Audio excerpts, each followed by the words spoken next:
Bonjour, encore bonjour. Est-ce que vous me recevez?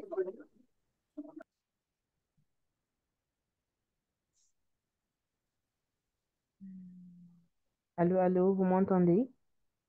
Est-ce que le son est bon? Monsieur Gay, c'est bon pour vous, on peut commencer. Oui, c'est bon pour moi. Est-ce que vous m'entendez? Oui, oui, ça va, on nous entend. D'accord. Donc, je pense qu'on peut commencer. D'accord. Voilà. Donc, je commence par les salutations et par les remerciements. Donc, je remercie tous qui sont présents ici et aussi Harala pour l'invitation. Donc, le thème de ce webinaire, c'est la stratégie de contenu efficace. Donc, le développement d'une stratégie de contenu efficace pour attirer et fidéliser des clients. Donc, dès qu'on parle de stratégie de contenu, on parle automatiquement de marketing de contenu, qui est une grande branche du marketing et peut-être même la plus importante, ou en tout cas l'une des plus importantes. Parce que le marketing digital, on peut dire que c'est même basé sur le contenu. Donc, c'est ça qu'on va aborder aujourd'hui dans ce webinaire. Donc, n'hésitez pas, c'est un webinaire que je préfère qu'il soit interactif. Si vous avez des questions, n'hésitez pas à demander la parole. Et il faut nous aider aussi avec les micros. Dans le cas où vous ne prenez pas la parole, il faut veiller à ce que votre micro soit ouvert parce qu'on ne sait jamais d'où peut provenir un bruit imprévu. Donc, on peut commencer. Alors, ça, c'est le sommaire. Maintenant, la présentation est beaucoup plus détaillée que ça. Donc, ce sera d'abord une introduction au marketing de contenu, ou bien le content marketing. Donc, aussi, on va parler d'analyse, d'audience et d'objectifs. Et enfin, on parlera de techniques pour créer un contenu impactant et fidéliser ses clients. Tous ces trois points sont extrêmement importants. Avant de parler de techniques pour créer un contenu, il faut d'abord comprendre ce qu'est le marketing de contenu et son importance, ses avantages, qu'est-ce qu'on peut gagner avec le marketing de contenu. Et avant aussi de faire des techniques pour créer un contenu, il faut d'abord connaître son audience. Il faut d'abord connaître son audience, l'audience pour laquelle on veut créer ce contenu-là. Donc, c'est pour ça qu'on doit aussi voir l'analyse et l'analyse de l'audience, mais aussi les objectifs. Un contenu sans objectif vous mènera à rien. Donc, pour commencer, l'introduction au marketing de contenu. Alors, définition et importance du marketing de contenu. Le marketing de contenu consiste à créer et partager du contenu pertinent pour attirer et engager un public cible. Et là, c'est ça les mots-clés, en fait. Attirer et engager. C'est ça les deux mots-clés qu'il faut retenir. L'objectif du marketing de contenu, c'est attirer et engager. Donc, ce n'est pas en réalité vendre dans les médias. Tous les contenus ne sont pas destinés à vendre immédiatement. Des fois, on doit faire un contenu, des contenus même pour attirer le public et créer un engagement. Donc, il favorise une relation de confiance entre le consommateur et la marque et c'est essentiel dans un environnement commercial concurrentiel. Donc, cet environnement de confiance-là, s'il fait défaut et que c'est le point fort de vos concurrents, par exemple, votre audience, votre cible sera plus enclin d'aller chez vos concurrents. Donc, d'où l'utilité de bien faire attention au marketing de contenu. Donc, pourquoi le contenu est au cours des stratégies en ligne? Donc, aujourd'hui, le contenu est crucial car il améliore la visibilité sur les moteurs de recherche, favorise le partage sur les réseaux sociaux. Un bon contenu enrichit l'expérience utilisateur et augmente le temps passé sur le site. Là, on parle de site de SEO, mais c'est en fait pareil si vous avez des réseaux sociaux.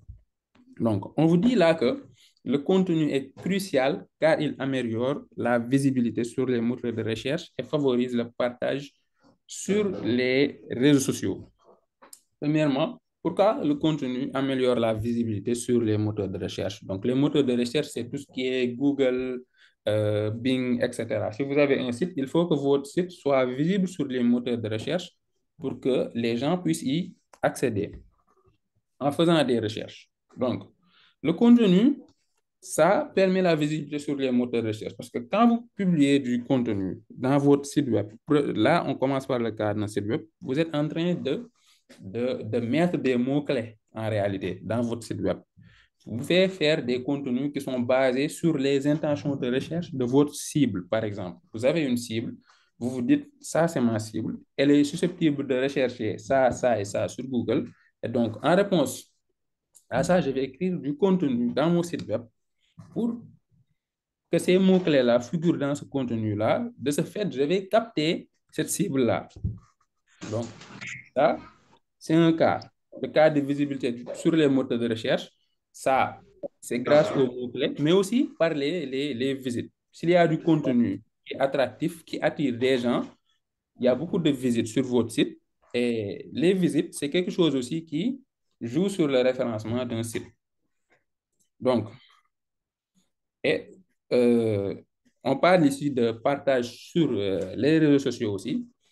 Si votre contenu est destiné tout le temps à vendre et vous oubliez les mots-clés dont on avait parlé tout à l'heure, qui sont attirés et engagés, si votre contenu c'est acheter, commander, etc., à chaque fois, là, il y a moins de chances de partage. Mais alors que si vous faites un contenu qui est intéressant pour votre cible, cette cible-là, elle peut venir trouver le contenu intéressant ou divertissant. C'est des mots-clés. Le contenu, il faut qu'il soit intéressant.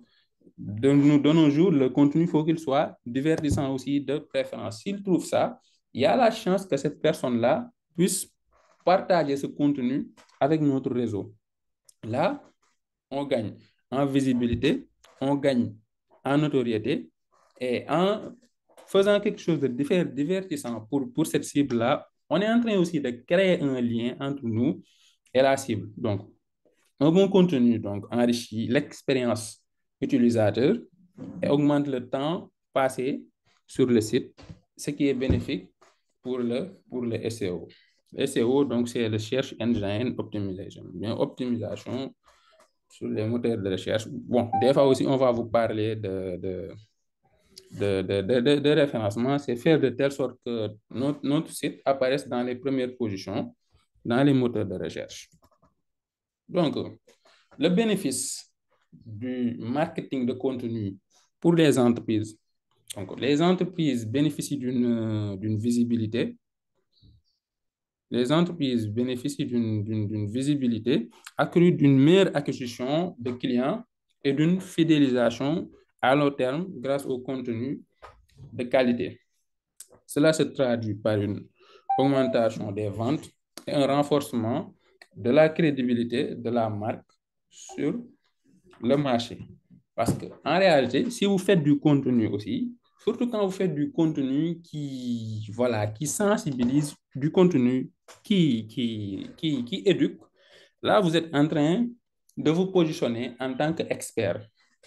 Et ça, c'est quelque chose de très déterminant dans le marketing. Vous vous positionnez en tant qu'expert, la confiance que les gens auront de vous va augmenter. Donc, c'est l'un des bénéfices pour les entreprises du marketing de contenu. Si la confiance augmente, le reste va venir avec. Donc, il y aura plus de chances que les gens achèteront vos produits ou services. Donc, maintenant aussi, il faut comprendre ce qu'on appelle le parcours client qui est aussi très, très, très important parce que tout type de contenu qu'on va être amené à faire, tout type de contenu que vous allez être mené à faire vous-même, ça se déroulera dans ces différentes étapes de ce qu'on appelle le parcours client, qui est composé de plusieurs étapes. Donc là, en anglais, le nom des étapes ce sera Awareness, Consideration, Decision et Loyalty. Donc, En réalité, c'est sensibilisation, considération, conversion et fidélisation. Donc, j'expliquerai en détail qu'est-ce qui se passe à chaque phase de ce parcours client. Donc, chaque étape requiert un type de contenu spécifique. C'est ça qu'il faut savoir, en fait.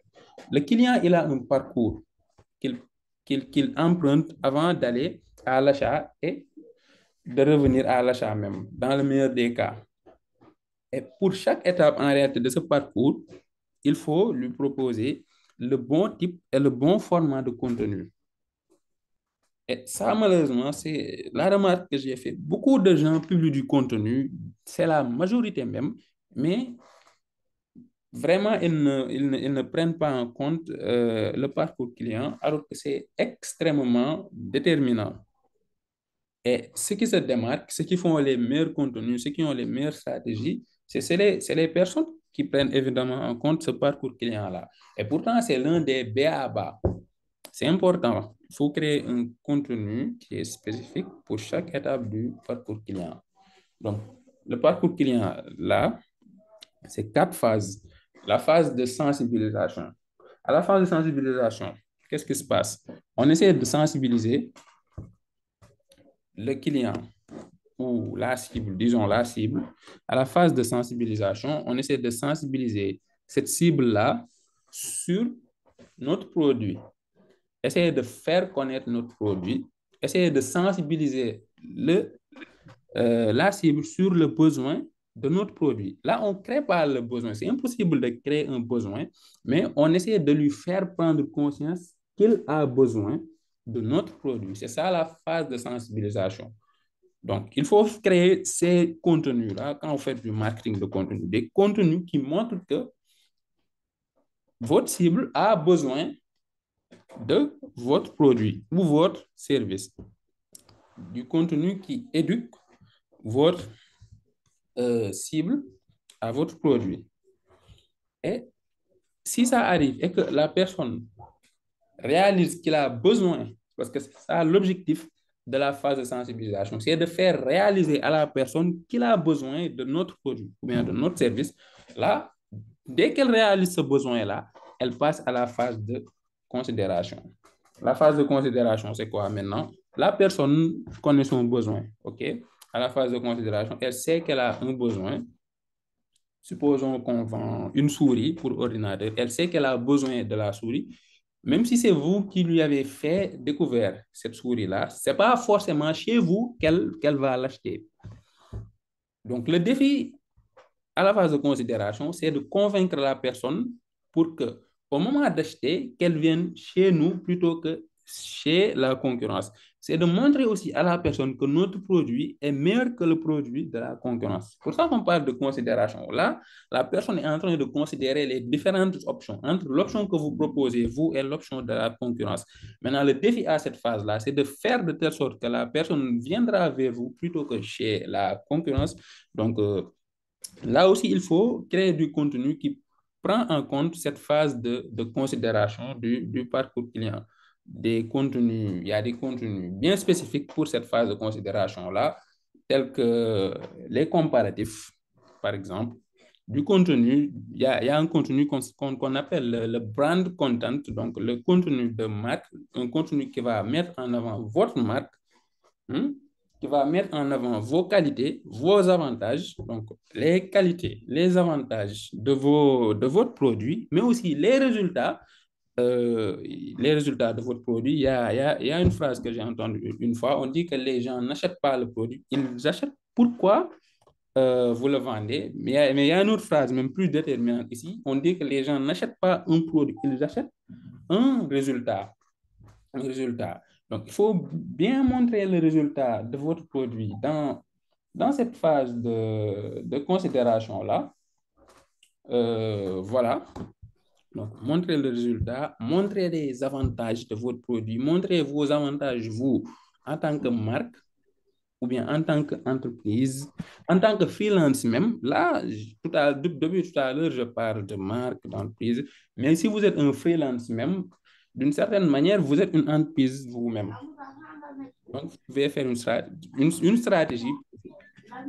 Vous êtes concerné. Après, c'est la phase de conversion.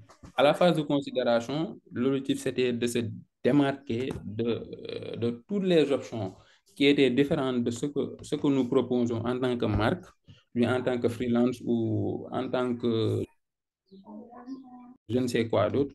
Mais à la sortie de la phase de considération, la personne doit pouvoir se dire que, ah, OK, je vois, maintenant, quand je voudrais acheter ce produit-là, il faut que j'aille chez eux.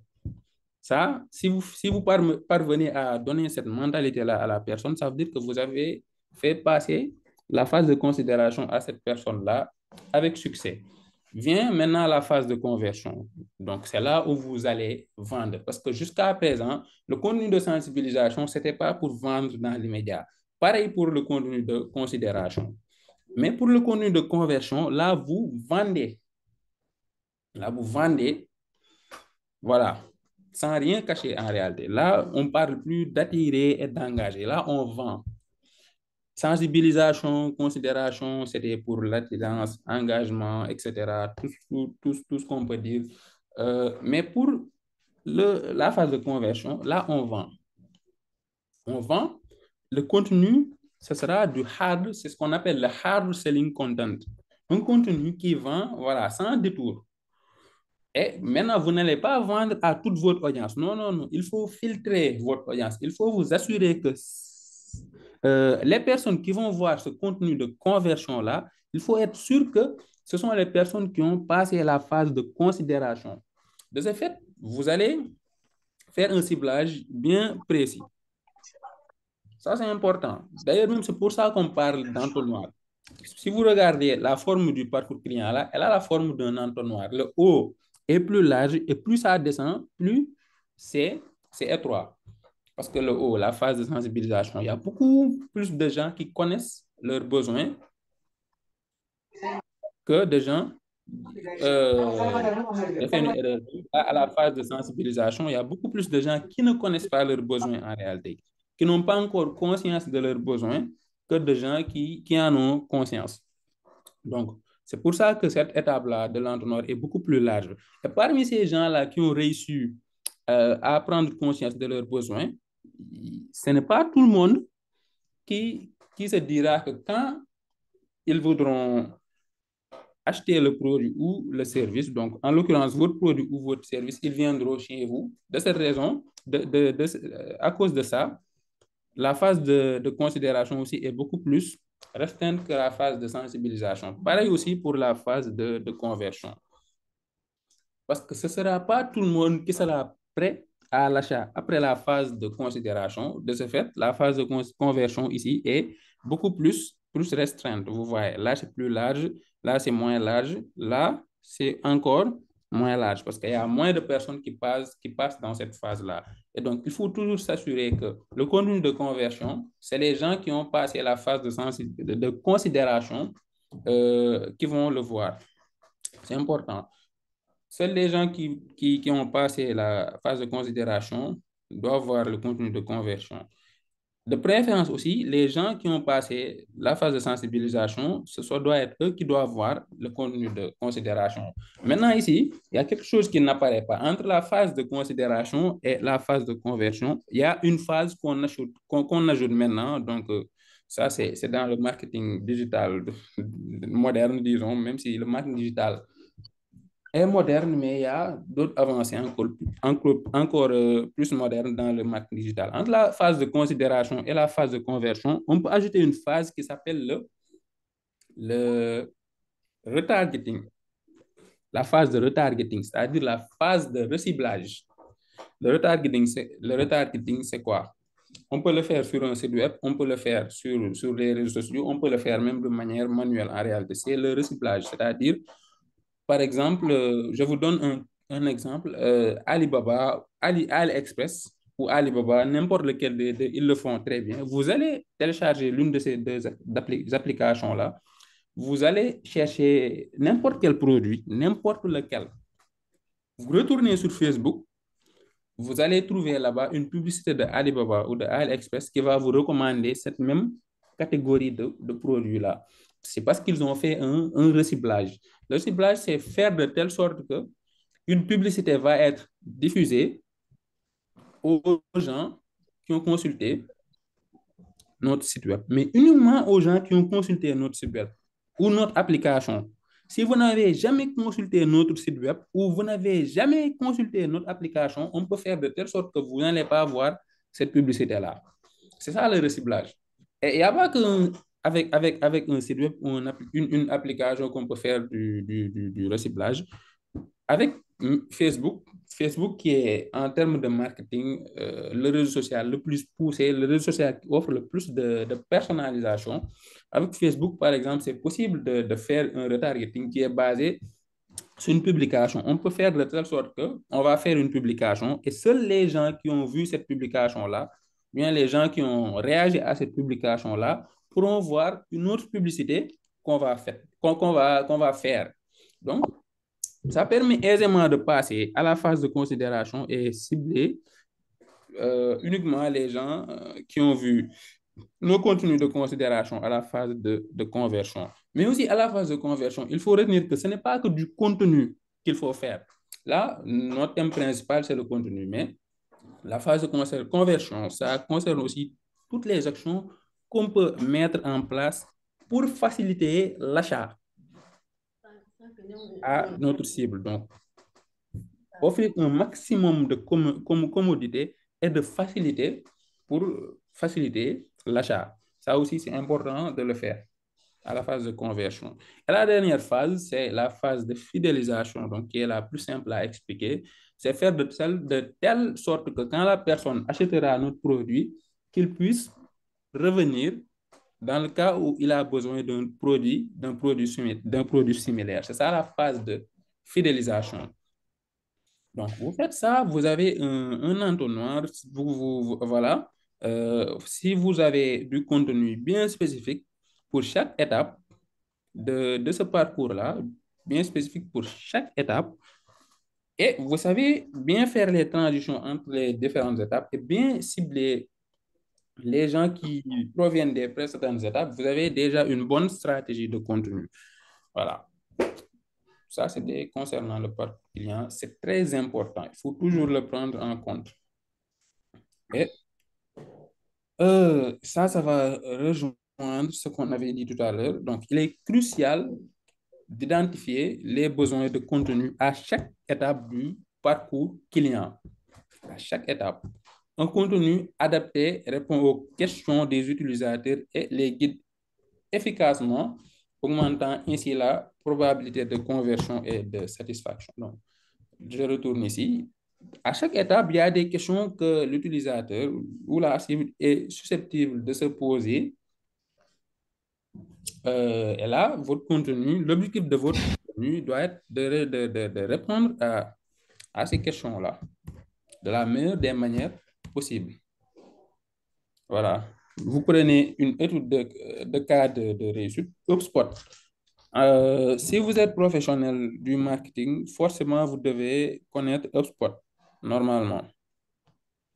Donc, HubSpot, des entreprises comme HubSpot, Red Bull montrent l'efficacité du marketing de contenu. HubSpot a su construire une communauté autour de ressources éducatives, tandis que Red Bull utilise des récits captivants pour engager son audience. Là, je vais plus m'attarder sur le Quand tu cas de parles aujourd'hui de produits, Euh, c'est quel quelqu'un a produit? parlé. Non, les fruits et légumes. Oh, ok. D'accord. Il y a quelqu'un qui a pris la parole, ou bien?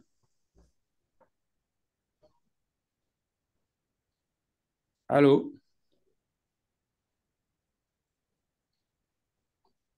Allez, Ça va?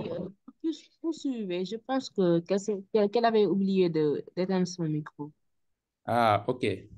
Voilà, donc, je disais, si vous prenez le cas de HubSpot, ça, c'est un bel exemple de marketing de contenu réussi. HubSpot, leur cible, c'est les entreprises, euh, petites, moyennes, grandes tailles. Les gens qui sont destinés à travailler, même dans les entreprises, sont la cible de HubSpot. Leur cible, c'est aussi les professionnels du marketing, etc. Donc, qu'est-ce qu'ils ont fait pour leur marketing de contenu? Et là, vous souvenir des deux mots-clés dont j'avais parlé tout à l'heure, c'est attirer et engager. Pour attirer, HubSpot, ils l'ont bien fait. Comment ils ont fait pour attirer leur cible? Il y a quoi? Je vais vous parler déjà de HubSpot Academy. Vous êtes dans le marketing, c'est bien pour vous de connaître HubSpot Academy parce qu'il y a beaucoup de ressources là-bas. Donc, vous allez être un futur professionnel du marketing ou bien vous êtes déjà un professionnel du marketing, vous allez dans HubSpot Academy, vous suivez une formation, vous suivez une bonne formation là-bas, vous avez un certificat et là, vous êtes reconnaissant envers HubSpot. Il y a quelque chose qui s'est créé. Il y a un lien entre vous et HubSpot. Vu la qualité de la formation, il y a une confiance envers HubSpot qui a été développée aussi avec ça. En même temps aussi, il y a la notoriété de HubSpot qui a été développée avec ce contenu-là que vous avez vu que vous avez vu sur HubSpot Academy. Ils ont développé leur notoriété parce qu'en offrant des formations gratuites, ils se sont positionnés en tant qu'experts. Encore plus que ça, encore plus que les formations gratuites, ils offrent énormément de ressources. Vous allez dans le blog de HubSpot, vous allez voir des stratégies qui sont préfabriquées même. Voilà, vous prenez, vous appliquez à votre... Vous voulez organiser un événement, voilà, HubSpot, ils vous écrivent une stratégie déjà faite pour les événements et vous appliquez selon votre contexte. Et donc, ça, c'est un excellent exemple de marketing de contenu parce qu'ils savent comment attirer la cible. Ils peuvent vous attirer alors que vous n'étiez même pas conscient des services de HubSpot. Mais dès que vous voyez ça, après, automatiquement, qu'est-ce qui va se passer? Vous allez vous intéresser à HubSpot, mais vous vous dites, mais c'est qui eux? C'est quoi HubSpot? Qu'est-ce qu'ils font? Vous allez dans leur site, vous voyez, ah, ils offrent un CRM, etc. Le jour où vous allez chercher un CRM, vous allez penser à HubSpot automatiquement. Ça, c'est un bon exemple. Et il n'y a pas que eux maintenant qui font ça, il y a Google qui le font, Meta, c'est-à-dire le groupe Meta, ils le font aussi, mais pas certainement pour les mêmes objectifs que HubSpot. Donc maintenant, on va parler d'analyse d'audience et de fixation d'objectifs. Mais avant d'aborder cette partie-là, j'aimerais demander sur tout ce qu'on a vu jusqu'à présent, est-ce qu'il y a des questions?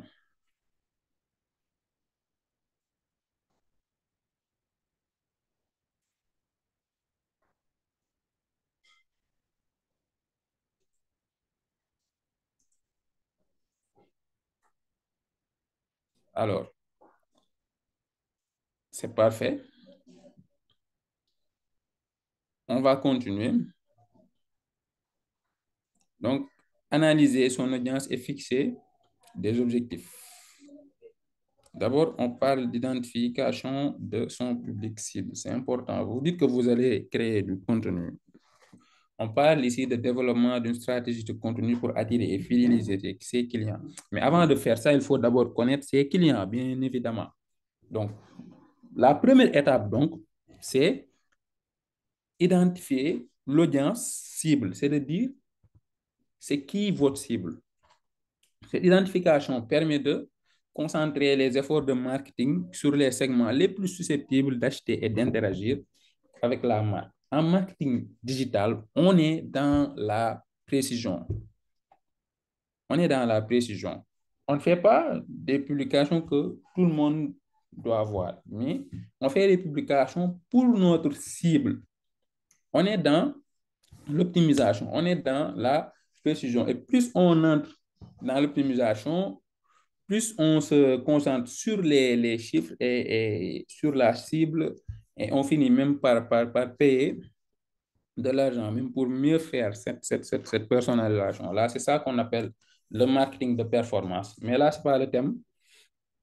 Là, on parle tout court d'identification de son audience cible. Il faut connaître son audience cible de manière extrêmement précise. C'est hyper important. Donc, maintenant, l'outil qu'on utilise pour bien spécifier la cible, c'est ce qu'on appelle les personas ou bien les buyer personas. Les buyer personas sont des représentations semi-fictives des clients idéaux basés sur des données réelles. C'est important. Un persona doit être basé sur des données réelles. Il aide à guider le contenu en assurant qu'il est adapté aux besoins spécifiques et aux désirs de l'audience cible. Donc, je reprends la première phrase. C'est des représentations semi-fictives des clients idéaux basées sur les données réelles. Ça, c'est un exemple de persona. Peter Williams, on a Needs, Frustration, Personality, Goals et ce qu'on appelle des données démographiques. Âge, occupation, personnalité, statut, etc. Prenez le cas où vous dites que vous vendez des ordinateurs portables. Là, vous avez plusieurs segments cibles. Les étudiants, c'est un segment. Les étudiants, ils ont besoin d'ordinateurs. Les professionnels, c'est un segment. Ils ont besoin d'ordinateurs. Disons que vous avez ces deux segments-là. Peut-être qu'il y en a d'autres, mais on va partir sur ces deux-là. Quand vous allez faire votre marketing, vous n'allez pas vous dire notre cible, c'est les étudiants et les professionnels. Non, non, non, ça c'est trop vague. Il faut spécifier. Il faut bien sortir des profils d'étudiants et des profils de professionnels qui vont être le plus susceptible d'acheter votre ordinateur. Donc, on est dans la précision. On se dit, bon, nous avons une boutique à Dakar. Donc, notre client idéal, c'est un étudiant qui est à Dakar, qui étudie à l'UCAD, donc, OK? Ou bien dans les zones, en tout cas, où il y a le plus d'écoles. Ça, c'est important. Vous précisez la zone où habite le personnel. Vous essayez même de déterminer, généralement, il est de quel genre, masculin ou féminin. Vous déterminez aussi sa tranche d'âge. C'est important parce que pour chaque tranche d'âge, une réalité bien propre. Les gens qui sont âgés de plus de 40 ans ne sont pas sur Snapchat, par exemple. Donc, si vous ne définissez pas votre persona, vous allez chercher votre cible là où elle n'est pas, si vous ne le définissez pas bien. Si vous dites que les étudiants là sont âgés de 18 à 25 ans, certainement ils seront sur Facebook, sur Instagram, sur peut-être Snapchat et LinkedIn. Après, il y a des moyens d'être plus précis là-bas. Mais surtout aussi, hors les données démographiques, il y a le besoin, le désir et les frustrations qui doivent sortir. Ça, c'est extrêmement important.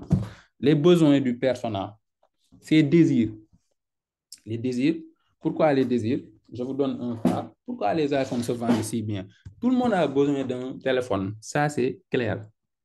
Mais tout le monde n'a pas besoin d'un iPhone. Et pourtant, tout le monde veut un iPhone. C'est parce qu'il y a le désir. Les personnes désirent des iPhones. Donc, il faut, quand vous faites votre stratégie de contenu, hors parler du besoin, il faut essayer de susciter un désir à travers votre contenu. Et là, si vous le faites, votre contenu va mieux se vendre. Parce que même si les gens n'auront pas besoin, si le désir est bien suscité, ils chercheront à avoir ce produit-là. Ils vont le convoiter. Donc, cherchez les besoins d'abord. Cherchez les besoins. Pourquoi aussi il faut connaître les besoins et les désirs et les frustrations? C'est parce que le marketing digital, c'est basé sur des publications. Si vous voulez des publications, il faut des informations. Et ce n'est pas sur n'importe quelle information que vous allez faire des publications. C'est sur ces informations du persona-là que vous allez vous baser pour faire vos publications. Et sur les interrogations qu'il est susceptible de se poser dans les différentes étapes du parcours client.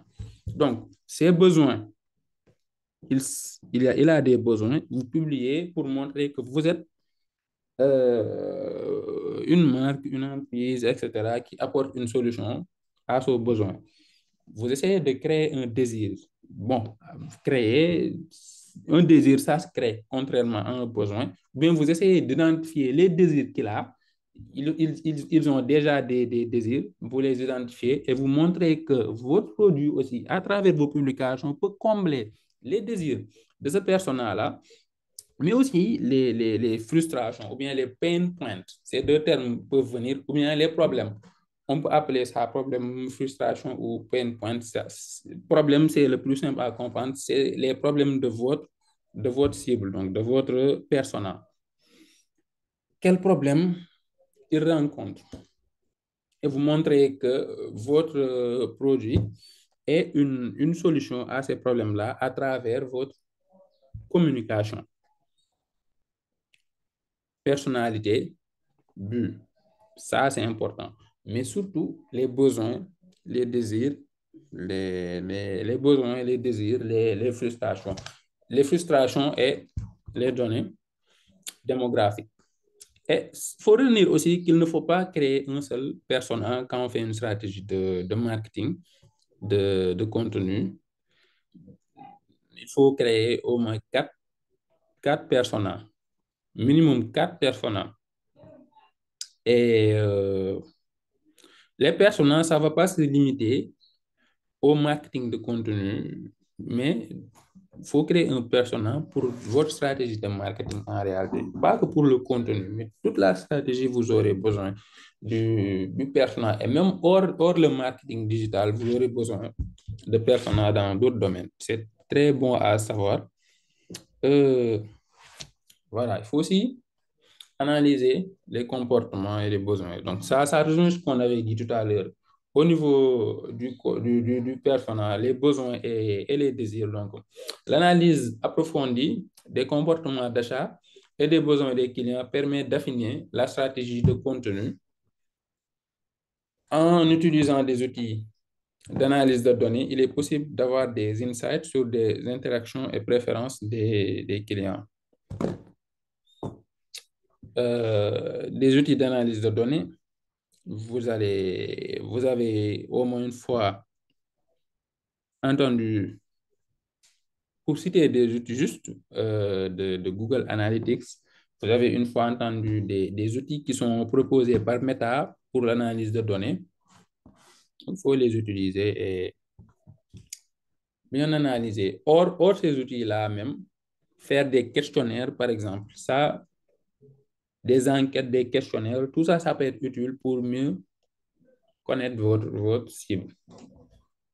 Mais il n'y a pas que ça, il y a ce qu'on appelle les tests, les A/B testing, etc. On peut tester une audience, leur comportement, etc. Bon. Maintenant, donc, on vous avait dit, la première étape, c'est la cible. Première étape, c'est la cible. Deuxième étape, c'est les objectifs. Les objectifs. Vous connaissez votre cible. Maintenant, qu'est-ce que vous voulez réaliser chez cette cible-là? Il faut que vous puissiez bien déterminer votre objectif. Sinon, vous risquez de parler de n'importe quoi, n'importe quand. De parler de trucs qui n'intéressent pas forcément votre cible. Si ça arrive, vous avez peu d'engagement. S'il n'y a pas d'intérêt, il n'y a pas d'engagement. L'engagement, c'est tout ce qui est un commentaire, etc. Et s'il n'y a pas d'engagement, vous êtes pénalisé par les algorithmes des réseaux sociaux, que ce soit Facebook, etc., etc. Ils prennent tous en compte les engagements, les réactions. Si vous avez peu d'engagement, vous êtes pénalisé. Donc, définissez des objectifs. Et pour définir des objectifs, on aime à utiliser le modèle SMART dans le marketing digital. SMART, ça signifie spécifique, mesurable, atteignable, réaliste, temporel. Donc, spécifique. Je vais donner un objectif simple que beaucoup de gens prennent comme exemple. Perdre du poids ou gagner du poids. Si vous voulez gagner 100 kilos d'ici la fin de l'année, pour rendre cet objectif SMART-là, pour le spécifique, c'est ce que vous voulez faire concrètement. On va dire que c'est gagner du poids. Ça, c'est le S, la partie S du SMART. Mesurable, on a dit 100 kilos, mais là, bon, disons 100 kilos, vous allez voir. Spécifique, gagner du poids. Mesurable, 100 kilos. Atteignable. Si on considère qu'on a les moyens d'aller à la salle de sport, les moyens d'acheter tout ce qui est nécessaire, comment dire, pour atteindre cet objectif-là, mais aussi on a tout ce qui est motivation, etc. Donc, atteignable, c'est par rapport aux moyens et aux ressources. Si on considère qu'on a tous ces moyens-là et ces ressources, on considérera que l'objectif est atteignable. Maintenant, si on prend le cas de mon objectif d'atteindre 100 kilos, c'est là où ça va poser problème réaliste. Est-ce que cet objectif-là est réaliste? Non, je ne peux pas atteindre 100 kilos comme ça. Donc, là, je me dis, ah, je ne vais pas prendre ça comme objectif. Je reviens à mesurable parce que là, ce qui ne rend pas l'objectif réaliste, c'est la mesure. Bon, je vais me dire, je vais essayer d'atteindre un gain de 10 kilos. Là, j'ai rempli la case spécifique parce que je dis que je veux gagner du poids. Mesurable 10 kilos. Atteignable, j'ai les ressources et les moyens pour atteindre cet objectif-là. Réaliste, c'est bien possible pour moi que j'atteigne 10 kilos. Et temporel, il me suffit juste de spécifier un temps convenable, un temps adéquat pour atteindre cet objectif-là. Disons 10 kilos dans les 6 mois. Ça, c'est un objectif SMART. Gagner du poids, atteindre 10 kilos, j'ai les moyens et les ressources, c'est un objectif réaliste et je veux l'atteindre dans les 6 mois. Maintenant, il arrive aussi qu'on remplace le R du SMART là par P. P, réaliste, on peut remplacer par pertinent. Mais ça reste toujours le même modèle. Bon, après, on a défini notre cible. On connaît nos objectifs. Et même juste avant de parler de ça, il faut que je fasse une précision ici aussi. Il y a les objectifs marketing, mais aussi il y a les objectifs commerciaux. Là, on parle d'objectifs marketing. Il y a beaucoup de gens qui donnent des objectifs commerciaux à la place des objectifs marketing et essayer de les atteindre avec des stratégies marketing. Bon, je ne vais pas entrer dans ça, mais on parle d'objectifs marketing. Il faut bien savoir faire la différence entre objectif marketing et objectif commercial. Bon, analyser la concurrence et repérer des opportunités. Vous avez votre cible, vous connaissez vos objectifs. Maintenant, vous êtes sur le point de démarrer votre stratégie, mais avant de faire la stratégie, c'est bien de faire une analyse concurrentielle aussi, de voir ce que vos concurrents proposent. Sinon, vous risquez de faire exactement la même chose que, mais quelque chose qui est moins bien que vos concurrents font. C'est pourquoi c'est utile de faire une analyse concurrentielle. Donc, un audit de contenu concurrentiel permet d'évaluer les forces, faiblesses des stratégies des concurrents en identifiant les lacunes dans leur approche. Donc, déterminer les forces et les faiblesses de nos concurrents, leurs points faibles. Et il est possible de ce fait de saisir des opportunités pour se démarquer sur le marché. Donc, si vous connaissez les forces de vos concurrents, les faiblesses, les opportunités, vous allez les connaître de toute évidence si vous connaissez les faiblesses de vos concurrents. Si vous connaissez les forces de vos concurrents, ça peut être une menace aussi pour vous si vous n'avez pas les mêmes forces. Donc, vous allez vous positionner aussi en fonction de ça, faire votre stratégie en prenant en compte ça. De la même manière que vous allez faire un SWOT, c'est ce qu'on appelle un SWOT, analyse force, faiblesse, opportunité, menace. De la même manière où vous en avez fait un pour vous, vous pouvez faire aussi, de la même manière où vous en avez fait un pour vos concurrents, vous pouvez aussi en faire un pour vous. Un pour vous, donc vous allez sortir vos forces, vos faiblesses, vos opportunités, les opportunités que vous pouvez saisir et les menaces. En fait, vous commencez d'abord par les concurrents, puis vous faites un SWOT pour vous. Parce qu'en déterminant les faiblesses de vos concurrents, vous saurez les opportunités que vous pouvez saisir. Voilà.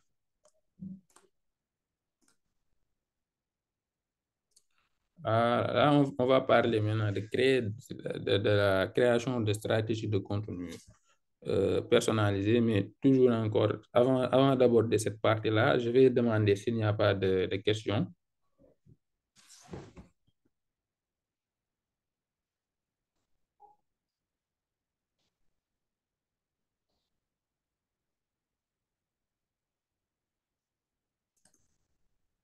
D'accord.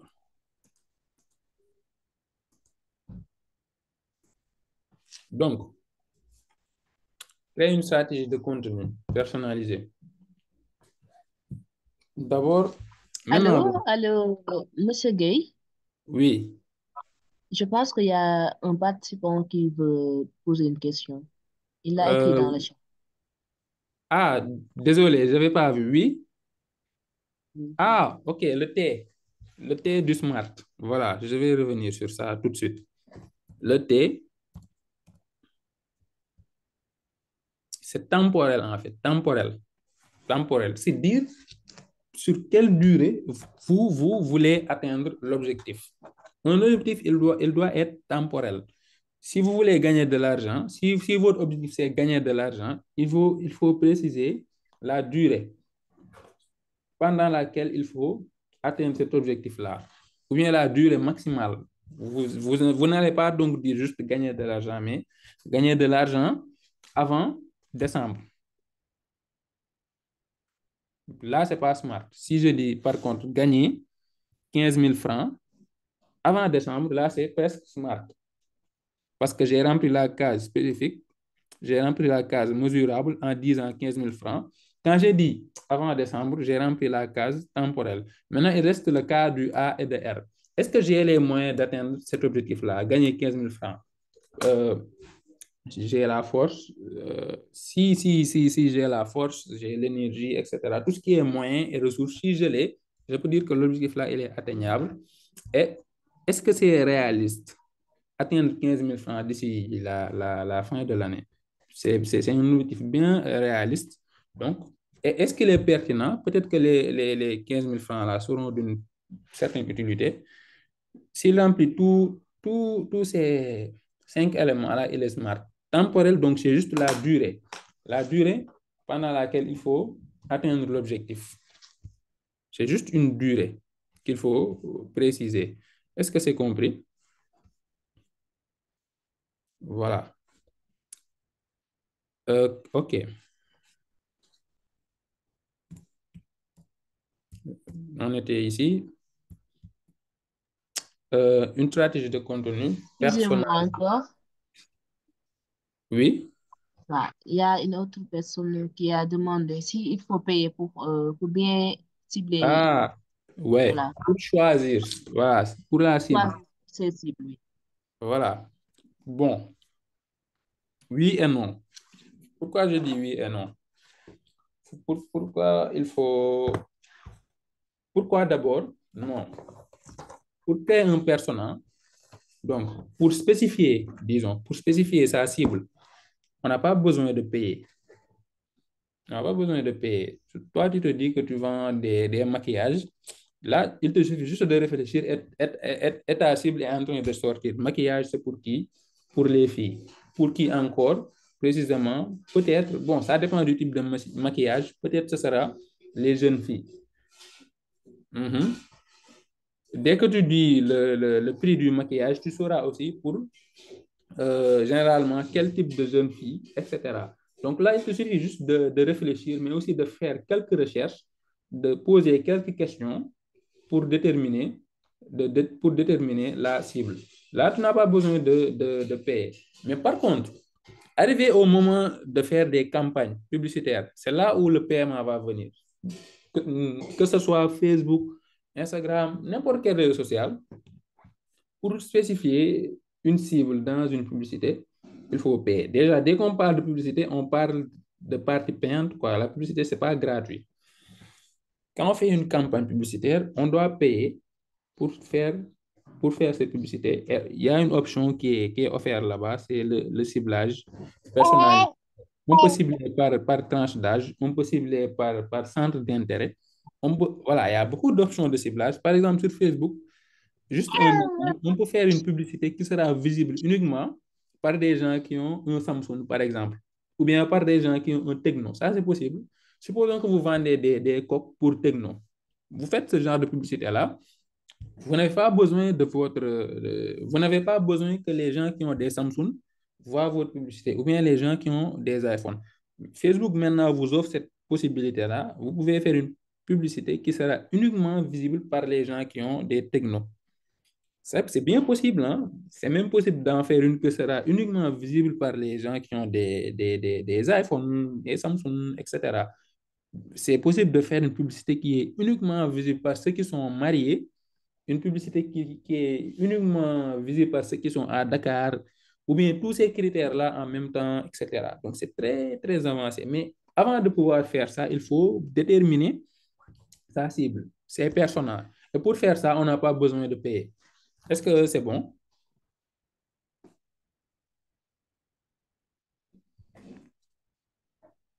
C'est K. Abdul. Est-ce que c'est clair pour toi? Voilà.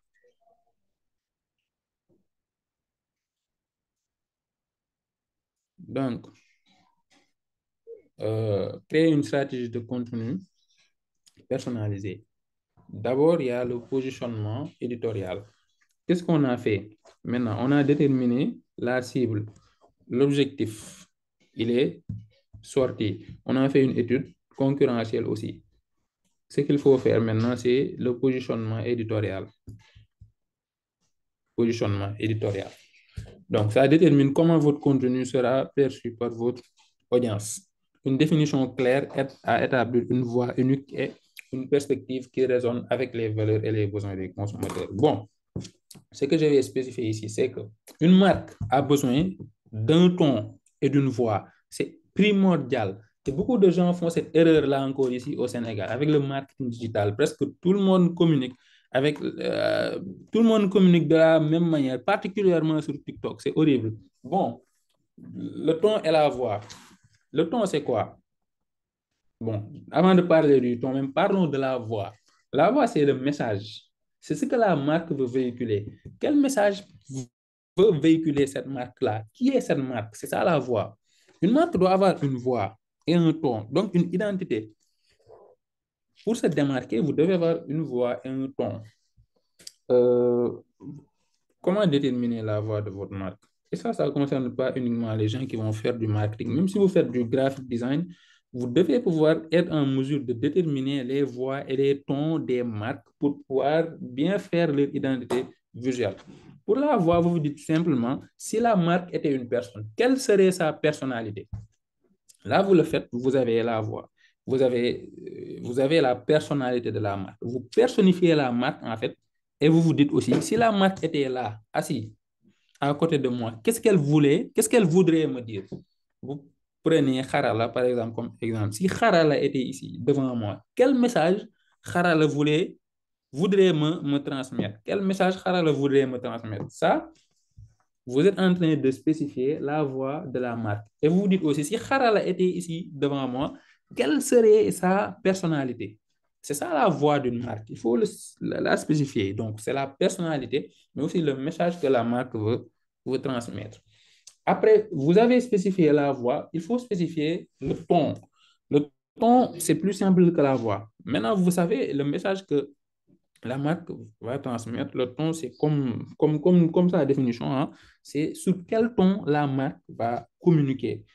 Si la marque, vous avez défini dans sa voix qu'elle a une personnalité amicale, ouverte, euh, et tout ce que vous trouvez pertinent, peut-être vous allez vous dire que son ton, la marque va parler sur un ton accessible, sur un ton amical aussi. Hmm? Par contre, si vous pensez que la marque a une personnalité sérieuse, vous allez vous dire que la marque va communiquer donc sur un ton professionnel, par exemple, sur un ton formel. Donc, il faut définir le ton et la voix et respecter ça. Parce qu'il y a aussi deux éléments à savoir et beaucoup ne réalisent pas que les réseaux sociaux prennent ça en compte. C'est la cohérence. Il y a deux éléments, il y a la cohérence et la consistance. La consistance, c'est faire de telle sorte que vous allez être présent de manière régulière. Mais ce que je veux parler ici en particulier, c'est la cohérence. Il faut être cohérent. Les marques, les réseaux sociaux, en fait, ils prennent en compte ça, la cohérence. Si vous parlez aujourd'hui de formation, demain vous venez parler de politique, là, il y a un sérieux problème de cohérence avec ce que vous faites. Ça nuit à votre référencement sur les réseaux sociaux. Bon, c'était pour le positionnement éditorial. Voilà. Et ça, ton style et message clé, ça rejoint ce que je disais tout à l'heure, j'ai un peu anticipé. Donc, le ton et le style de votre contenu doivent refléter l'identité de votre marque. Un message clé cohérent renforce la reconnaissance et la fidélité des clients en établissant des attentes claires pour l'interaction avec la marque. Donc, ça doit aussi être aligné avec la mission et la vision de l'entreprise. Donc, tout ce que vous faites, ça doit être aligné avec la mission et la vision de l'entreprise. Une stratégie de contenu doit s'aligner sur la mission et la vision de l'entreprise pour assurer la cohérence et la pertinence. Cela renforce la connexion avec le public et favorise un engagement durable. Planification, maintenant, là, c'est important, on parle de planification et d'organisation du contenu. Maintenant, vous avez défini tout ça, vous avez sorti la cible, l'objectif, la ligne éditoriale. Donc, le ton, la voix, etc. Maintenant, vous êtes sur le point de faire votre contenu, en fait. Si vous faites tout ça, vous êtes sur le point maintenant de commencer à publier, mais il ne faut pas publier comme ça. Il faut planifier. Planifier comment? Avant même de planifier, même spécifier d'abord les types et formats de contenu que vous allez faire pour chaque étape du parcours client. Donc, c'est important. J'y reviens toujours encore et encore. Après, vous allez définir comment vous allez répartir ces contenus-là dans un calendrier. Donc, dans un calendrier qu'on appelle le calendrier éditorial. Le calendrier éditorial, ça, c'est un petit exemple, hein. C'est un exemple simplifié. Il peut être beaucoup plus détaillé. Vous allez parler, par exemple, des réseaux. Bon, vous allez indiquer les réseaux sur lesquels vous allez publier, les dates, les heures, donc les styles. La style, c'est un peu vague, mais il faut indiquer le type de contenu, le format de contenu, le sujet. Et c'est même important de dire dans un calendrier éditorial la phase du parcours client qui sera touchée par cette publication-là. Puis les hashtags. Les hashtags. Donc, quand vous faites votre calendrier, maintenant, il vous suffira juste, maintenant, vous avez défini toutes les publications que vous allez faire. Ce que vous allez faire, maintenant, c'est publier. Bon, de préférence, il ne faut pas publier au jour le jour. Vos publications, vous les faites d'avance. Donc, des semaines avant ou bien des jours avant, les dates spécifiées dans le calendrier. Et puis, vous utilisez des outils de planification. Oui. Il y a quelqu'un qui a posé une question concernant l'enregistrement. Bon, faut qu'on réponde à cette question-là à la fin. OK. Voilà. Donc, je disais, faut pas publier au jour le jour. Il faut utiliser des outils de planification et il y en a plusieurs, hein, qui vont vous permettre de planifier. Vous faites vos publications d'abord. Après, vous mettez ces outils-là dans le calendrier. Lorsque vous faites ça, ils vont publier pour vous. Ils vont publier. Même si vous dormez, j'ai dit, vous mettez ces outils-là dans le calendrier. Excusez-moi, j'ai été un peu déconcentré. Bon, vous mettez ces publications dans le calendrier, dans les outils en ligne. Donc, il y en a plusieurs. Il y en a un qui s'appelle Buffer. Il y en a un qui s'appelle Buffer. Il y en a d'autres. Il y a HotSuite, il y a Scout Social, etc. Mais Buffer, il est bien quand même, surtout quand on débute.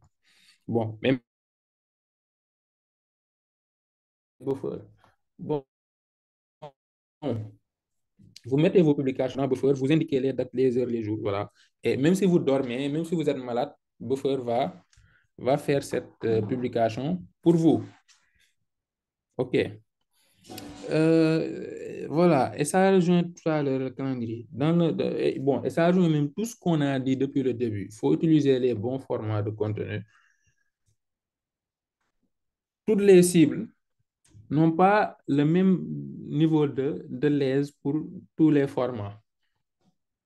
Les jeunes sont plus adaptés maintenant, bon, sont plus habitués au format vidéo court, par exemple. Donc, plus la tranche d'âge augmente, plus ils sont habitués au format textuel.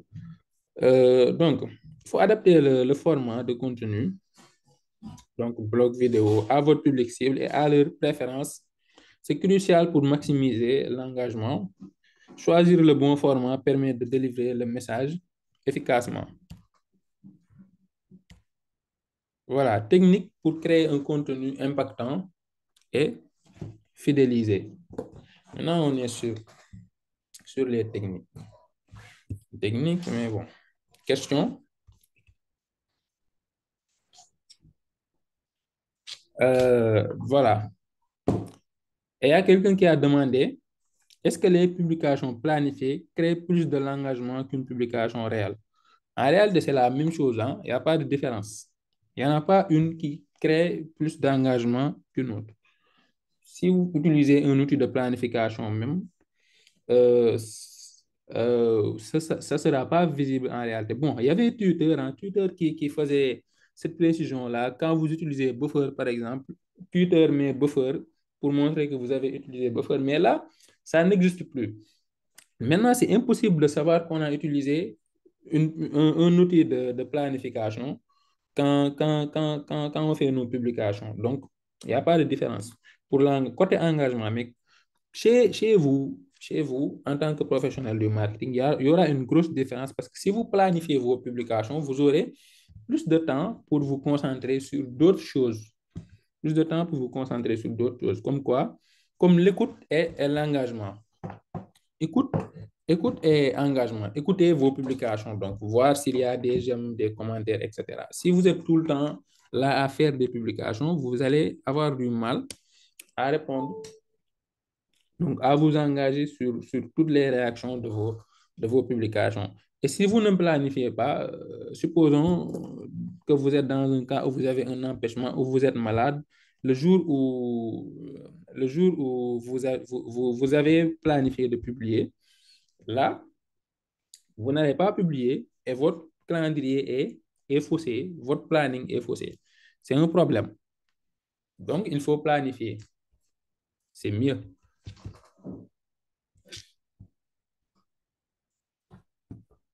Voilà. Bon. Oui.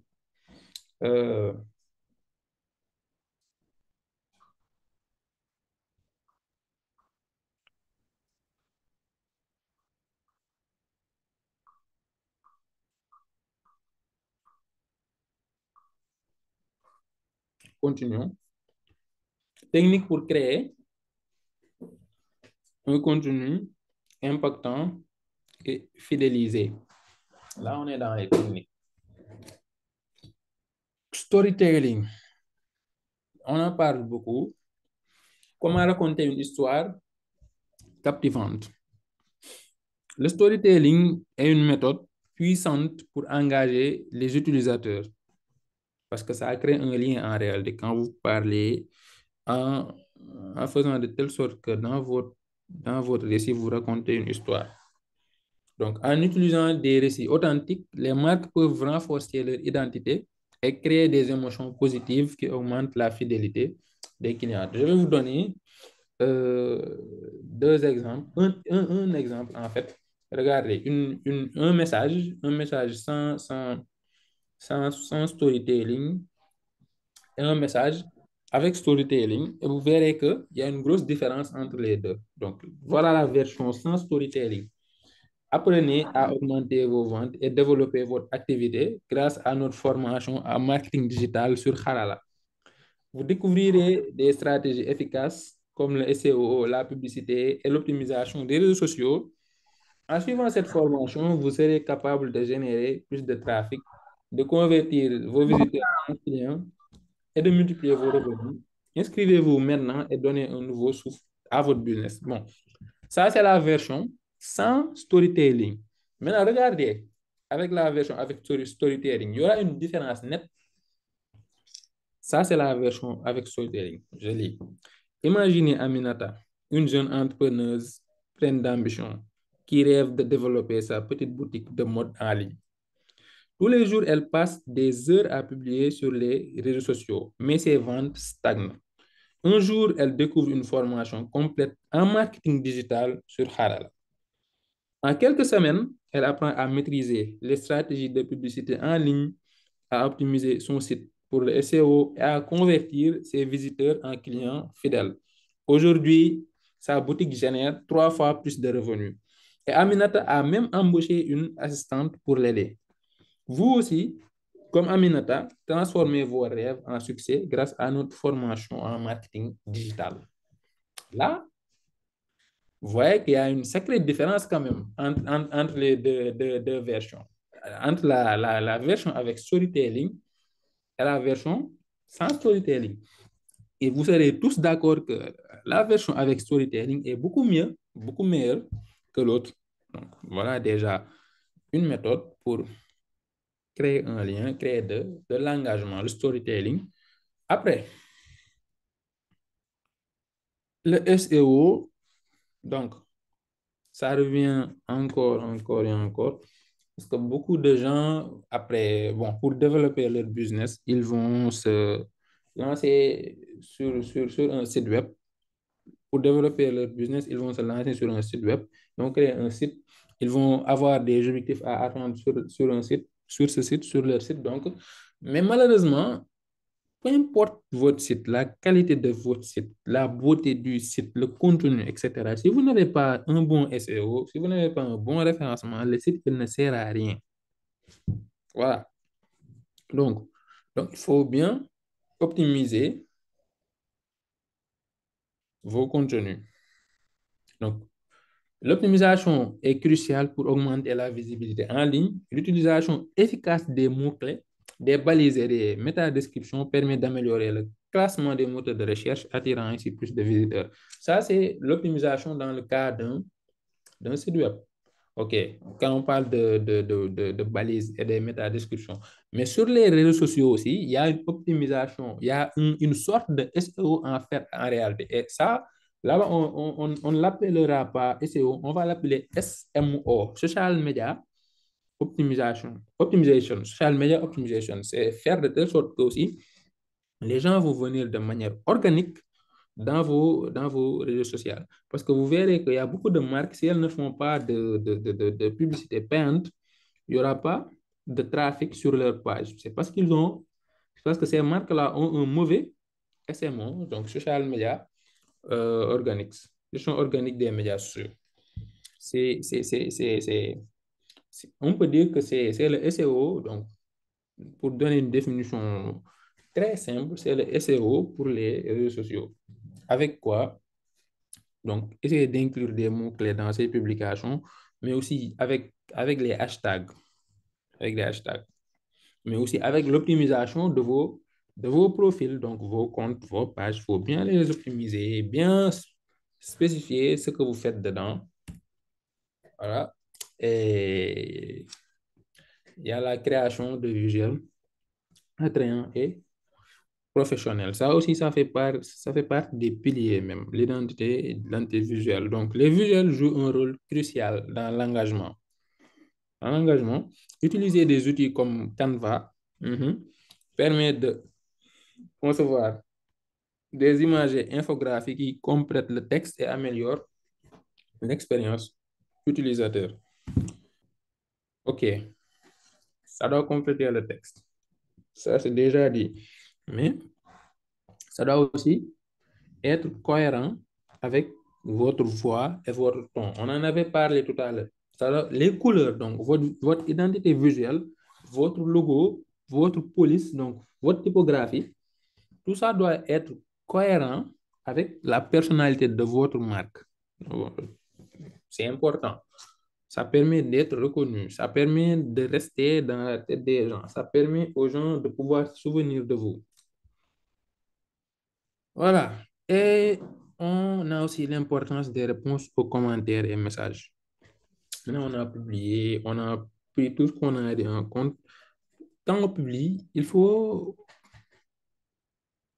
prendre en compte les commentaires et messages. Donc, répondre rapidement aux commentaires et messages favorise l'engagement client Cela crée un sentiment d'appartenance et montre que la marque valorise la communication, renforçant ainsi la fidélité. Maintenant, il ne faut pas répondre à tous les commentaires. Certains commentaires, il faut répondre, d'autres, il faut éviter, d'autres même, il faut supprimer. Bon, mais quand même, n'empêche que les suppressions, c'est toujours mal vu. Mécanisme de fidélisation et contenu exclusif. Ça, maintenant, quand on parle de fidélisation, ça va concerner la dernière étape du parcours client. Donc, c'est proposer du contenu. Bon, il y a différentes stratégies de fidélisation, en fait. Mais on peut proposer, par exemple, du contenu exclusif comme des newsletters, des programmes de fidélisation, programmes de fidélité, c'est quoi le terme exact? Donc, des newsletters incite à la fidélité, l'intégration de la gamification, par exemple, peut également encourager l'engagement et les interactions. Donc, c'est la fin de la présentation que j'avais à faire sur ce thème-là. Concernant toute cette présentation-là, est-ce que vous avez des questions? Bon, déjà, il y en a que je vois qui sont ici pour HP Salimata.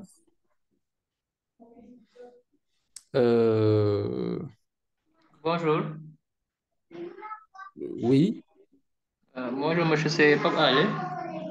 c'est Pape Ali Samb. Pape Ali Oui, Ngak Pape Ali. Samb.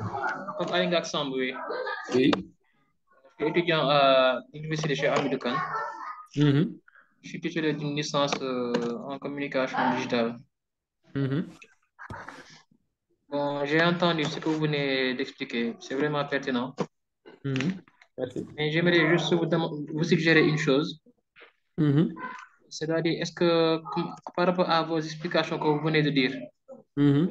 est-ce qu'un jour, ça sera un peu mieux aussi de nous faire la pratique, si c'est possible, quoi? Ah là, bon, Karl est en train d'écouter. Peut-être qu'ils vous organiseront un atelier sur ça. Voilà, exactement. Parce que moi-même, je peux dire que je fais des publicités digitales parfois. Mhm. Parfois, Oui. je fais des campagnes publicitaires sur Facebook. Bon, j'ai appris beaucoup de choses, mais quand aussi je vous ai entendu, c'est un peu relatif par rapport à la campagne que je faisais, surtout notamment la cible que vous venez d'expliquer et les stratégies de contenu quoi, pour attirer aussi les clients. Parce qu'il y avait un D'accord. jour, Bon. il y avait un jour même, j'ai considéré quelque chose, j'ai considéré une chose. Par exemple, Mhm, il y avait une vente d'Acheke, quoi. Ils vendaient des produits d'Acheke. mhm, Donc, j'ai fait une campagne par rapport à ça. mhm, Et c'est pour ça que j'ai fait, pour mon expérience, j'ai vu que les visuels mhm. ont des impacts très, très importants, quoi. Parce que Si. sans le visuel, il paraît Mhm. que les clients ou bien les utilisateurs Facebook donc, ne vont pas carrément converger vers les produits, quoi. C'est-à-dire, s'il n'y a pas un texte, s'il n'y a pas un visuel vraiment attrayant, un visuel normal, donc il n'y aura pas de réaction ni de commentaire, quoi. Je ne sais pas si vous comprenez ce que je veux dire. Si, on comprend très bien. Bon, c'est comme vous dites en réalité. De nos jours, ça ne marche pas très bien de faire une publication sans visuel. Écrire un J'approuve, j'approuve juste ce que vous venez de dire, quoi. Effectivement, effectivement. Et merci aussi d'avoir approuvé. Donc, Haral a entendu, hein, peut-être qu'ils vous organiseront, je ne sais pas, une masterclass sur Exactement. un atelier sur. Un atelier, oui. Bon, moi, j'ai pas eu la chance de venir à Harala, mais je vous suis de près, quoi, sur LinkedIn, sur Facebook, vraiment. Je vois que, surtout avec vos cours en ligne, là, c'est vraiment intéressant, quoi. Mais aussi, avoir fait aussi, par exemple, comme des ateliers en ligne, ou bien Mhm. donner un cas pratique concernant comme les campagnes, là, pour nous montrer carrément comment faire pour faire une bonne publicité, quoi. Ça aussi, je pense que c'est important. C'est juste une suggestion, quoi, que je suis en train de dire, quoi. Hein.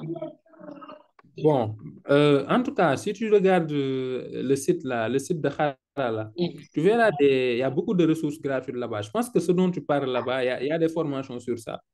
Oui, oui. Mhm. Non, Voilà. je l'ai Donc, vu, je l'ai vu. Mhm. voilà, Je l'ai faut vu. pas hésiter à aller consulter. D'accord, d'accord. Merci. Excusez-moi, juste pour répondre à Pape Alé, merci beaucoup pour la contribution. Et aussi, on prend en compte ce que vous dites pour, voilà, pour organiser des actions futures en cas pratique. Là, on pense à organiser des ateliers pratiques, parce qu'on le Mhm. faisait dans le temps. Donc, pour mieux vous répondre, on va y penser. Et Mhm. Inch'Allah, quand ce sera disponible, vous aurez les informations via nos Mhm. différentes plateformes. Ok, ok, ok, Merci beaucoup. ok. Merci beaucoup, madame. Ok.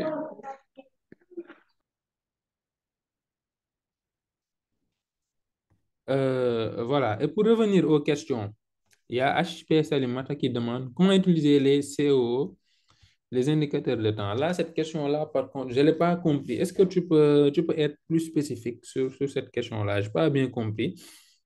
En attendant, il y a comment reconnaître le réseau adéquat pour une publication. Donc, c'est pour FMN. Bon, FMN, euh, comment reconnaître le réseau adéquat? Le réseau adéquat, le choix du réseau adéquat, c'est d'abord en fonction de la cible. Vous devez vous dire, est-ce que la cible, notre cible, est présente sur ce réseau-là, oui ou non? Premièrement, il y a ça. Après, en fonction de vos moyens aussi, vos moyens, ça compte dans le choix des réseaux. Parce que si vous prenez le cas de réseaux comme TikTok, TikTok, c'est un réseau qui est basé sur des vidéos. Le contenu vidéo, ça coûte cher. En tout cas, pour du contenu de qualité, c'est pas donné. Bon, c'est pas tout le monde qui a le matériel, c'est pas tout le monde qui a un studio. Donc, c'est en fonction de la cible, en fonction aussi des moyens, mais en fonction aussi de l'objectif.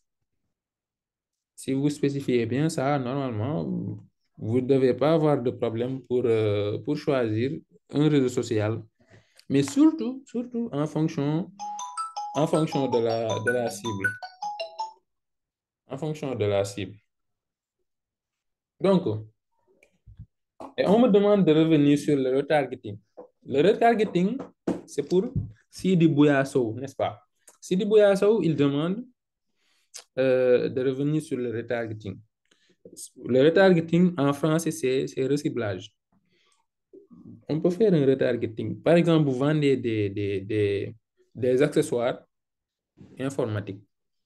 Vous pouvez faire de tels... Bon, il faut d'abord un site web, en tout cas, de préférence. Vous avez un site web qui vend des accessoires informatiques, n'est-ce pas? Pour faire du retargeting, il faut d'abord que les gens viennent visiter votre site web. Et pour ça, il faut vous aider des réseaux sociaux et du référencement, donc le SEO. Maintenant, il faut savoir une chose.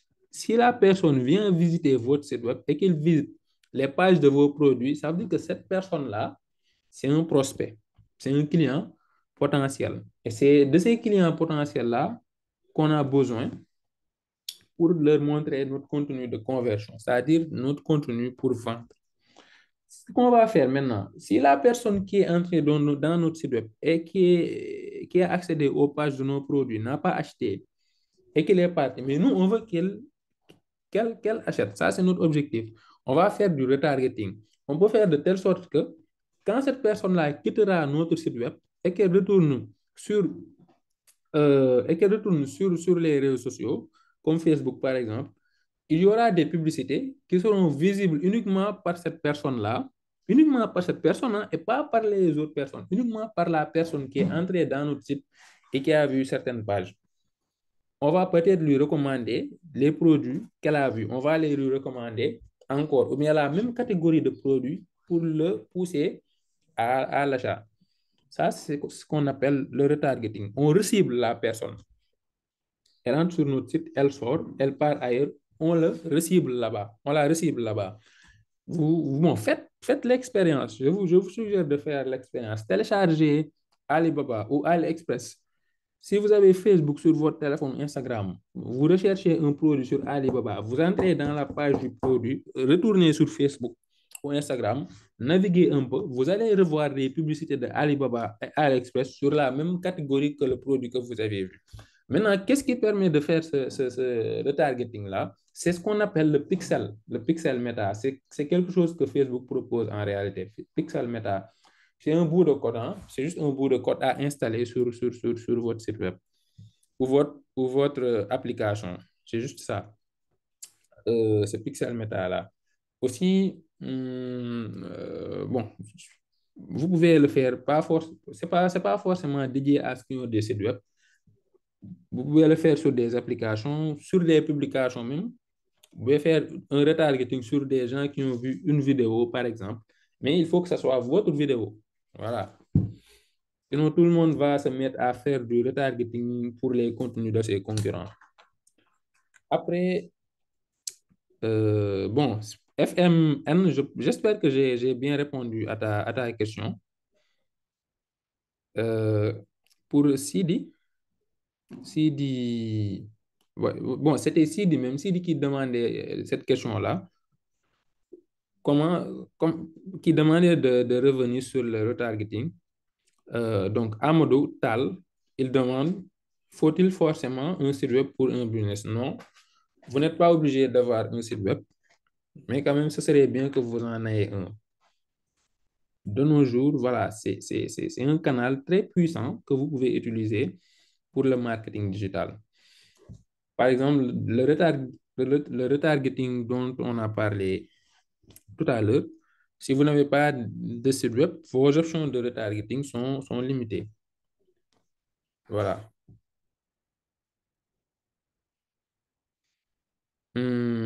Et Ale, donc il y a Ale qui demande, Buffer est-il 100% payant ou il y a un plan freemium? Voilà. Bon, tu as répondu à la question. Même Buffer est freemium en fait. Il y a une partie gratuite et une partie payante. Pour la partie gratuite, la limitation, c'est qu'on peut lier jusqu'à 3 réseaux sociaux. C'est ça la limitation. 3. Maintenant, si vous voulez lier plus de 3 réseaux sociaux, il faut prendre la version payante. Donc, ça, c'était la question de Ale. K. Abdul, merci, Mouché, c'est très instructif. J'aimerais juste savoir s'il est obligatoire pour une PME de vendre des vêtements d'utiliser la publicité payante. Bon, si tu veux vendre beaucoup, utilise la publicité payante. C'est l'un des canaux du marketing digital. Il ne faut pas s'en priver. Mais tu n'es pas obligé en réalité. Il n'y a rien qui te force de le faire, mais tu peux avoir plus de résultats en tout cas si tu l'utilises. Mais il faut pas aussi baser toute sa stratégie sur la publicité payante. Parce que voilà, Facebook peut changer d'un jour à l'autre. Bon, beaucoup de choses peuvent changer, des réglementations, etc. Il faut aussi essayer d'avoir une communauté. Il faut essayer d'avoir une communauté. Il faut essayer de construire son audience de manière... faire de telle sorte que les gens vont venir dans vos pages de manière organique. Il faut essayer de créer de l'engagement. La publicité, c'est très bien, c'est très efficace, mais il ne faut pas tout baser sur ce moyen-là. Donc, et Amadou Tal, après K. Abdul, crée une histoire captivante sur ton produit pour avoir plus d'engagement et intéressante. Mais souvent, c'est où trouver l'inspiration qui est difficile. Exactement. Exactement. Donc, Amadou Tal, tu as raison. L'inspiration, c'est difficile, c'est extrêmement difficile. C'est pour ça qu'on dit, qu'on demande en fait de bien comprendre avant toute chose. C'est la compréhension de notre produit, de notre service, de notre entreprise qui doit primer. Si vous comprenez bien votre entreprise, votre produit et votre service, vous n'allez pas avoir de problème d'inspiration. Mais aussi comprendre aussi sa cible aussi.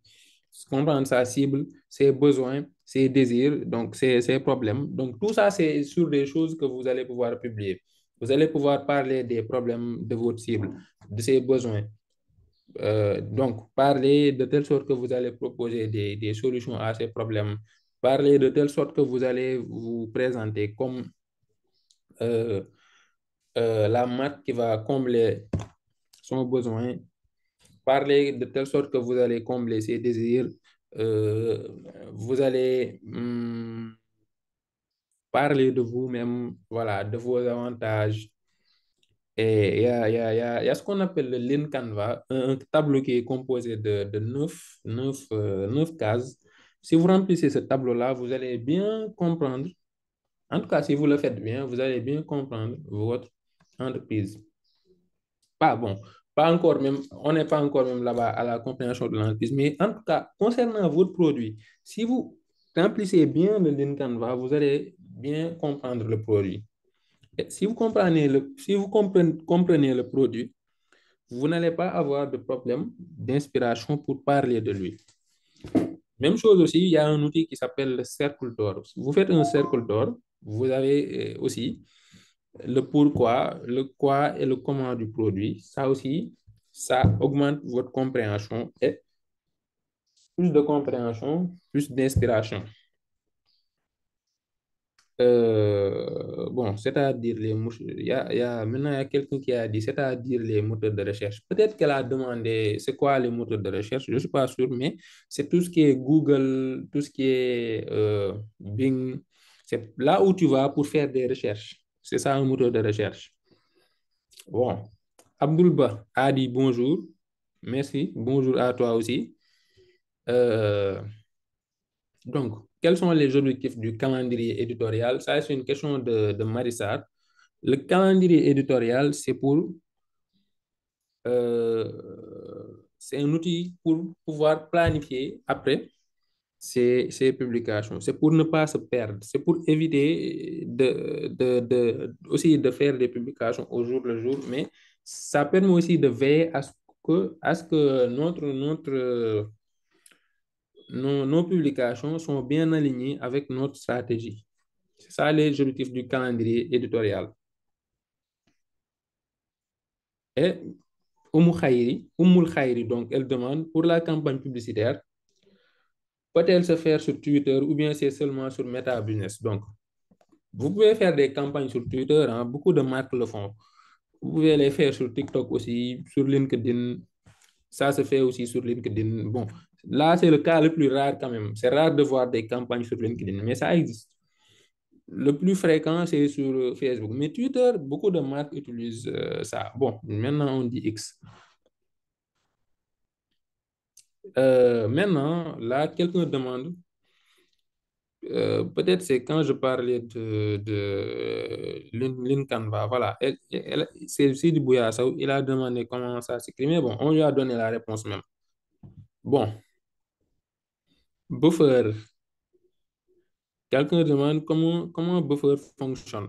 Buffer, il faut aller là-bas, il faut créer un compte et il va vous demander de lier vos réseaux sociaux. Bon, pour ça, il faut regarder un tuto. C'est vite fait, hein? C'est une procédure très, très, très, très simple. Rien de compliqué. Bon, je pense que j'ai répondu à toutes les questions.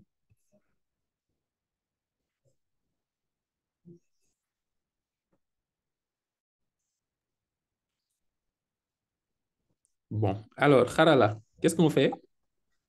Bon, vu qu'il n'y a plus de questions, je pense que c'est le moment de conclure, hein. Voilà, c'est le moment de conclure. Bon, c'était un thème très intéressant et vous aussi, vous êtes des personnes très intéressantes. Et voilà, avec un fort potentiel, c'est ce qui vous a attiré certainement à venir suivre ce sujet-là. Je pense que vous allez pouvoir aller tous très loin. Et si vous appliquez tout ce que vous avez vu ici aussi, vous allez aller encore beaucoup plus loin. Et pour tous vos besoins, donc n'hésitez pas, hein, il y a Harala qui est là aussi pour vous. Moi, même après la présentation, je reste joignable sur LinkedIn. Donc, vous recherchez juste Mohamed Gueye, voilà. J'écris ça sur le chat. Après, bon, en cas de besoin, n'hésitez pas. Et n'oubliez pas, Harala est là. Et voilà, pour tous vos besoins concernant la formation, etc., tous vos besoins de ressources, n'hésitez pas à passer chez Harala. Donc, Moi, je vous remercie pour votre attention, vous tous, et je remercie aussi Harala pour l'invitation. Bien, Bonsoir. excusez-moi. Bonsoir. Hein. Oui. Il y a quelqu'un qui peut parler? Ok. Hmm? Je pense que c'est bon. Je croyais qu'il y avait une personne qui avait ouvert son micro.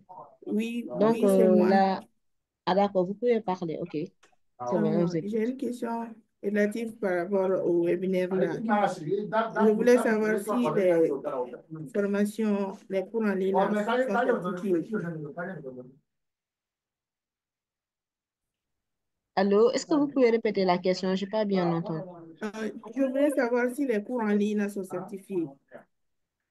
Il y a Ah, un ok, certificat après avoir suivi les cours en ligne. genre le webinaire. Oui, non, pas Non, les webinaires, les cours en ligne sera la même. sur Harala. Oui. Oui, oui, des cours en ligne sont certifiés.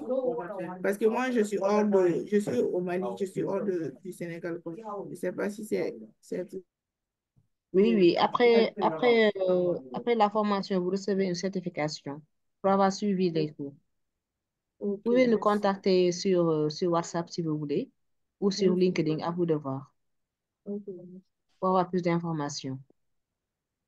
merci. Merci beaucoup. Alors, nous arrivons à la fin de ce webinaire. Un grand merci à Mohamed pour le temps qu'il nous a donné et pour aussi les précieux conseils. Merci également à vous, les participants, pour votre présence et votre engagement.